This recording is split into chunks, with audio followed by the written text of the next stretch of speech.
Bismillahirrahmanirrahim. Assalamualaikum warahmatullahi wabarakatuh. Perkenalkan, nama saya Muhammad Kaisar Sadila. Saya akan mempresentasikan PPT tentang foraminifernya mikrofosil pencarian sejarah bumi, di mana morfologi, klasifikasi, dan siklus hidup, eksplorasi jejak mikroskopis dalam catatan geologi. Daftar isinya itu yang pertama ada definisi dan habitat, yang kedua ada klasifikasi dan jenis, yang ketiga morfologi dan komposisi cangkang, yang keempat apertur dan ornamen, yang kelima ada siklus hidup dan perkembangan, dan yang terakhir ada signifikansi geologi. Eh, Apa itu foraminifera? Foraminifera adalah kelompok organisme protista bersel satu atau protozoa yang memiliki struktur tubuh kompleks meskipun berperan mikroskopis. Karakteristik utamanya, ciri khas utamanya adalah memiliki testa atau cangkang keras yang terbuat dari kalsium karbonat atau zat kapur atau butiran sedimen yang diretutkan. Habitatnya umumnya hidup di lingkungan laut, mulai dari sungai pasang surut atau laut dangkal hingga dasar samudra terdalam, terdalam atau palung laut. Tentang waktu geologi, ia telah menghuni bumi sejak zaman Ordovician sekitar 450 juta tahun lalu hingga saat ini, menjadikannya mencatat sejarah yang konsisten. Klasifikasi dan jenis foraminifera berdasarkan habitat, yaitu planktonik dan bentonik, di mana hidupnya melayang di kolom air atau menetap di dasar sedimen laut. Material cangkang, yang pertama adalah agglutinated, yaitu fragmen asing. Yang kedua yaitu hialin atau kalsit bening transparan. Yang ketiga pseudochitinous, yaitu protein fleksibel. Dan yang terakhir ada chitinous, yaitu satuan organik.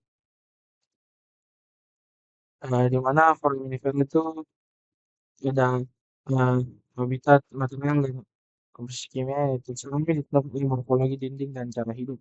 Dan bisa dilihat dari gambar satu yaitu keberadaan morfologi cangkang pada berbagai spesiesnya. Foraminifera planktonik, gaya hidupnya yaitu organisme mikroskopis yang hidup mengambang secara pasif di kolom air laut atau pelagik, mengikuti arus samudera dari permukaan hingga kedalaman subaquatik. Ciri fisik dan adaptasi, kamar cangkang cenderung berbentuk bola itu globular untuk oval untuk meningkatkan luas permukaan dan daya tahan di lingkungan air terbuka. Spesies utamanya yang pertama itu Globigerina, menciri sangat dalam bentuk spherisch. Yang kedua itu Arbolina yang memiliki kulit air tinggi yang meliputi saluran tes. Yang ketiga itu Gulina terencana, spesies penting dalam penentuan umur batuan kapur. Latin Cretaceous.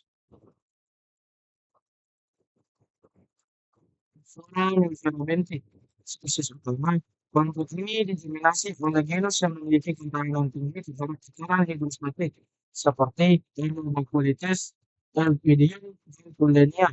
Ciri fisiknya memiliki metode cangkang yang sangat beragam, mulai dari bentuk planispherial hingga multiserial. Keragaman ini merupakan fungsi adaptasi fungsional terhadap kondisi mikro lingkungan di dasar laut. Gaya hidup, bentuk foraminifera hidup menetap atau merayap di atas sedimen permukaan, itu epifauna, maupun di dalam sedimen, itu infauna. Mereka berperan penting dalam siklus karbon dan mengonsumsi detritus organik.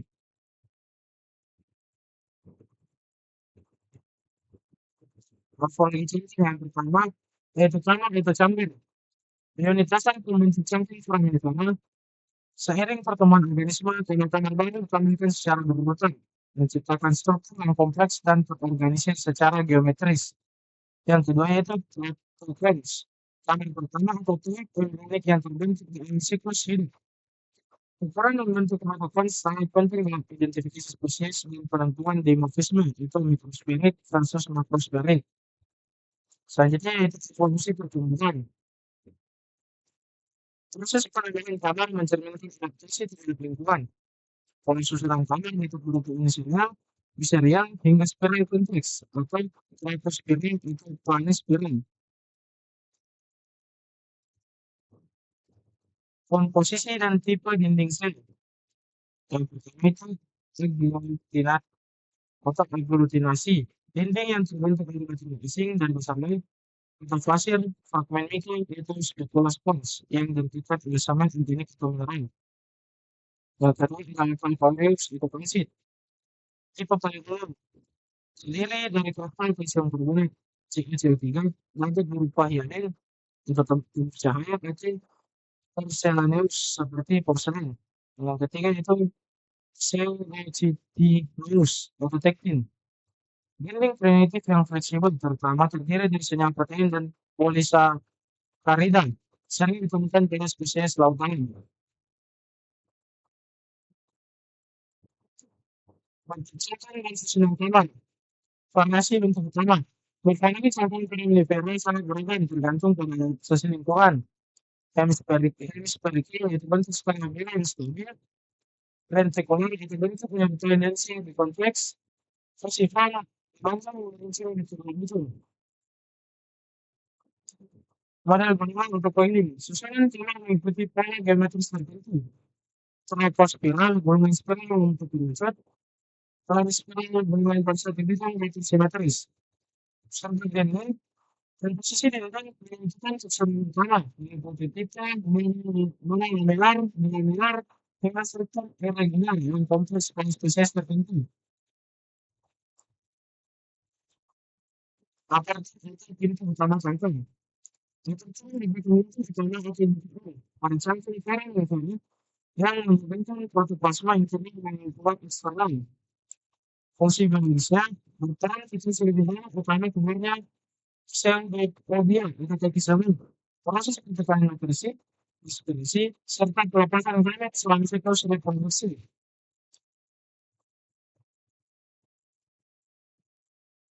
Hiasan dan ornamen cangkang. Variasi tekstur permukaan seperti serat, ragas, spinosus, lebiat, pancit, manas, dan lain. Fungsi biologis dan ekologisnya, yaitu perlindungan, memperkuat cangkang terhadap protein, dan kreatif mikro.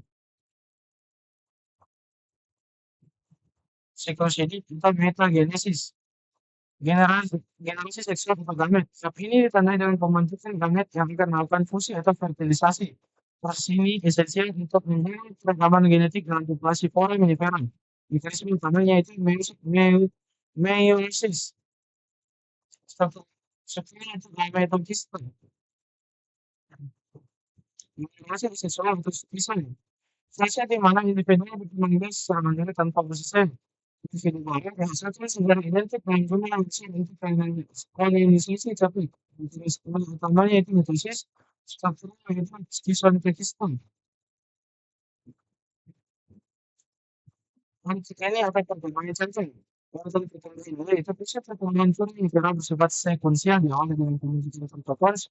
Yang pertama yang kemudian disusul oleh neutropins, yang kedua pengembangan teknologi secara bertahap sepanjang masa hidup organisme.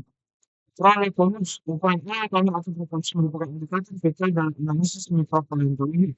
Ukuran ini menentukan fase hidup individu dalam siklus hidupik, membedakan intrabentuk, mikrosenterik, dan makrosferik.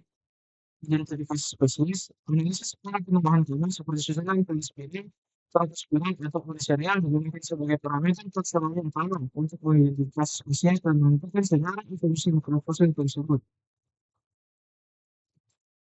Signifikansi dalam geologi.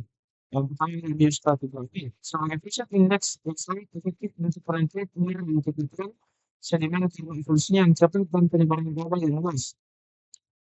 Pada paleoinferimen, indikator itulah pengembangan hayat, salinitas, dan kurang oksigen perubahan pada satu asosiasi kontrol spesies, bentunik, dan plankton. Paleotermometri, analisis isotop oksigen, pengecekan prinsip menyediakan satu fluktuasi suhu dan perubahan dan volume selama detik tahun lalu. Kesimpulannya, fenomena ini protein yang sangat kuat untuk analisis prosesi, di mana variasi morfologi mencerminkan adaptasi lingkungan yang luas dalam ekosistem. Kunci utamanya dalam rekonstruksi sejarah ini dan optimalisasi eksplorasi energi. Sekian presentasi dari saya. Wassalamualaikum warahmatullahi wabarakatuh.